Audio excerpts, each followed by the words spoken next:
Audio Jungle. রাষ্ট্রীয় মর্যাদা দেওয়া হয়েছে বিশ্বনবী হযরত মুহাম্মদ সাল্লাল্লাহু আলাইহি ওয়াসাল্লামের জন্ম ও ওফাত দিবস 12ই রবিউল আউয়ালকে। সোমবার 15ই ফেব্রুয়ারি মন্ত্রিপরিষদ বিভাগ থেকে মন্ত্রিপরিষদ সচিব খন্দকার আনোয়ারুল ইসলাম স্বাক্ষরিত এই সংক্রান্ত একটি প্রজ্ঞাপন জারি করা হয়েছে।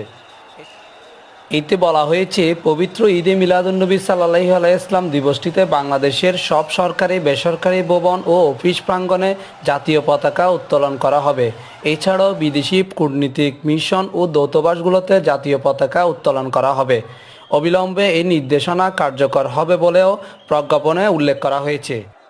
প্রসঙ্গত, বিশ্বনবী হযরত মুহাম্মদ সাল্লাল্লাহু আলাইহি ওয়াসাল্লাম এর জন্ম ও ওফাত দিবস 12ই রবিউল আউয়াল মুসলমানদের কাছে একটি পবিত্র দিন। এই দিনে মুসলমানরা পবিত্র ঈদে মিলাদুন্নবী সাল্লাল্লাহু আলাইহি ওয়াসাল্লাম হিসেবে পালন করে থাকেন। Mohammad Nizamuddin Tipu, Matribangla online news, Chittagong.